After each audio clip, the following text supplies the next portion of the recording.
Hello, and welcome to Raider HQ After Dark. I'm your host, Raider, and I wanted to do kind of a filler video in between my private DBQ insufficiency review part 1 and my private DBQ insufficiency review part 2. And in this video, I kind of wanted to share my personal opinion about a current process that's going on in the VA and talk about it objectively and kind of explain to you maybe why your claim is being delayed or maybe why there's so many opportunities for people to make mistakes.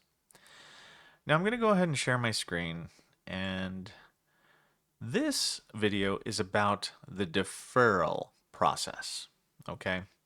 And if you had watched my previous development, rating and promulgation authorization videos about how your claim is worked, then you would have heard me talk about the deferral process. Now, there's only two groups of people that can defer things, and that's the promulgator authorizer group and then the rater group.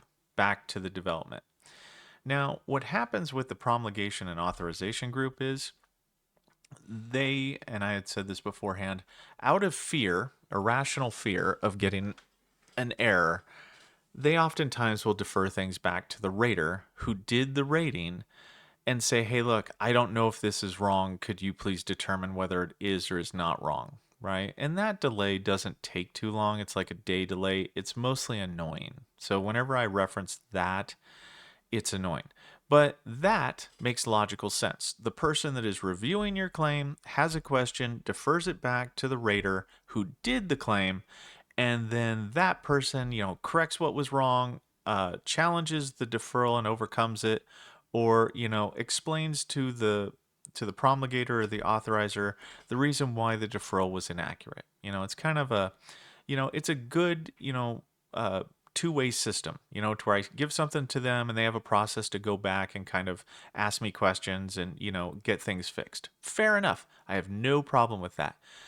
The problem that I have is with the deferral process between the rater and the VSR. And the reason why I have a problem is that the deferral process uh, allows a claim processor to return a claim to an earlier place in the claim cycle to correct avoidable and unavoidable erroneous actions. Okay. So when it comes to the VSRs, the main problem is that the erroneous actions that were taken, when I defer it back, it doesn't go to the VSR who did the erroneous action. Okay, and I want you to process that for a second. Okay, so you find something wrong, and rather than send it back to the person who did it and say, hey, look, here's the manual reference as to why you did this wrong. Hey, please correct this and learn from, use this as a teachable moment, an opportunity to, refine your system, your craft, make it better, get better. Don't do this again, please. However you want to frame it. But it doesn't go back to the VSR who did the error. Okay. Now, VSRs can do 100 claims a month. Easy. Touch 100 claims a month. They only get 3 quality reviews. 3 AQRS quality, QMS quality reviews. They only get 3. Okay? So 97% of the time, if they're making an error, there is no one to correct them. They are allowed to touch 97 claims out of a month on average and continue to make the same error unchecked, unchallenged, right?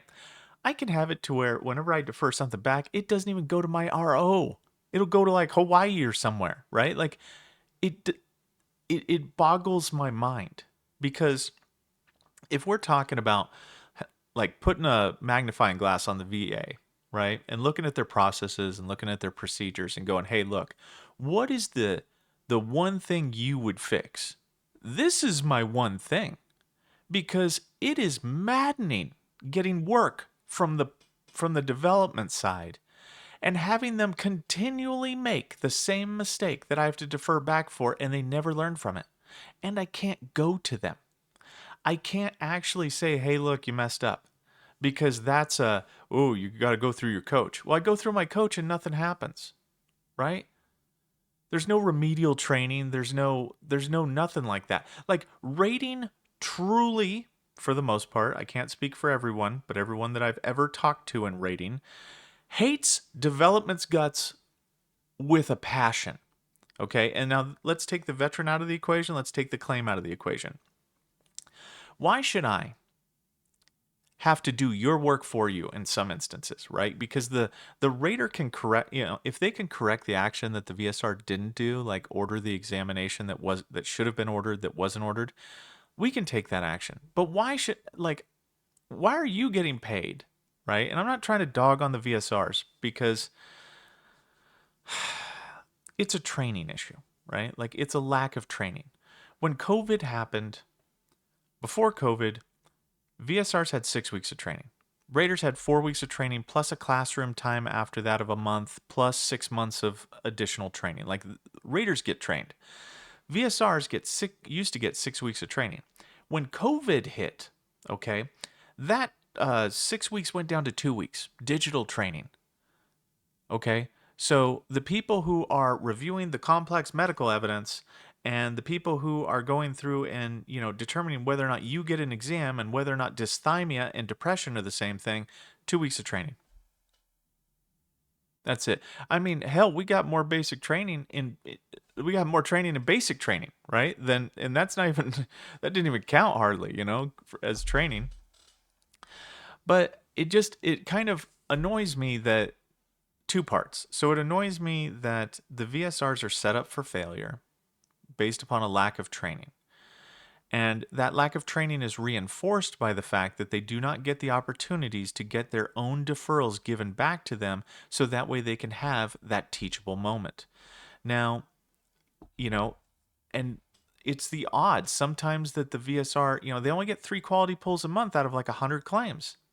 So the odds are, like, I've seen people with perfect 100% quality scores. They're on the list, right? They're on the 100% quality list. They're getting accolades, they're getting all these things.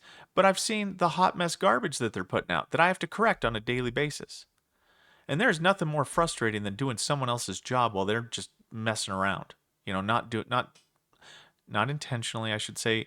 There are people who intentionally, muck about, and then there's people who don't know any better. And for the people who don't know any better, I have empathy. But the system doesn't help them, right? And then what happens is they're like 2 years into the job and they've acquired all of these bad habits to where they're like, "Well, I haven't gotten a quality error yet on it. Nobody's told me otherwise." And they keep making these same errors. And there's fewer and fewer people to correct those errors, right? Because I'm only one rater. This VSR is I only do 5 claims a day. This person's putting out 12 claims a day, right? So it's not just me that's touching it, it's other people. It's a systemic problem that if you have one bad apple that's tainting the well, it can cascade drastically throughout different ROs to where this one person's just putting out trash work that puts you, the veteran, in a position to where your claim could be, like they didn't order exams. Well, if the VSR or if the rater's not on top of it, then what happens is you get denied. And you're like, well, I clearly had element 2 right here. This can be a contributing factor to this. So if I had Doug Collins' ear, oh man, this would be one of the things that I would say, look, I need you to do this first and foremost. This is easy, right? There is a mechanism to somehow do this, right? Because it's done between the authorizer, promulgator, and the rater, right? The system does actually defer those back directly to the individual who did the rating decision. Flip that switch on for the VSRs. Because I assure you it's not happening. And if it is, it's because your coach grabs them, right? Your coach will grab and assign those manually to you. But it's not built into the system, right? And I would say build it into the system, make it to where the deferrals go back to the people so they can learn from it and your claim isn't suffering from a lack of training. Now, when I do a deferral, I've got to put a reason. I've got to say, is it due to misdevelopment? Is it due to examination review? And then I've got to provide all this, like, I've got to figure out why, is it a ready decision issue? Is it, what is it? Is it a PACT Act?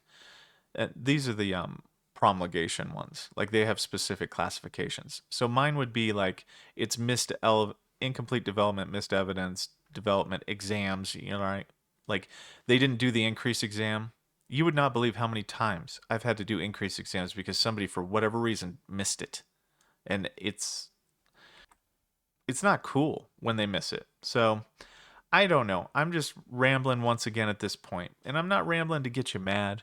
I'm just saying, like, look, this is inside stuff, but if you want to just know one of my sorry, the dogs are being naughty. So, I lost where I was thinking, but anyway, so if you want to know just like what my frustrations are, it comes from the fact that this is so avoidable and it's just literally the flipping of a switch that could change this and it would improve drastically the efficiency of the claims process, how long it takes to get your claim done because every time I defer it back, it's for something that's going to require a 30-day tracked item.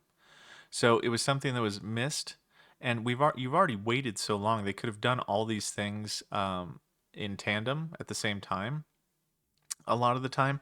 And then what happens is your claim will bounce back and forth between step 7, step 2, step 7, whatever the steps are. I don't know what they are, just because we don't use that system internally.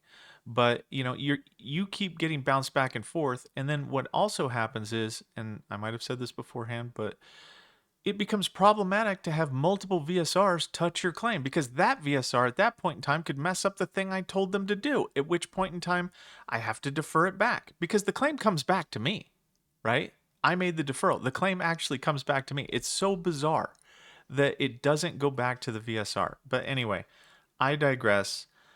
This is all I kind of wanted to talk to you guys about. It's just one of those behind the scene things. It doesn't really have anything to do with claims processing in terms of like how you file your claim.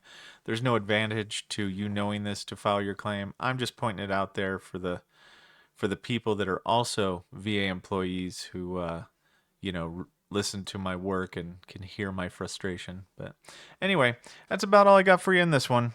Raider out.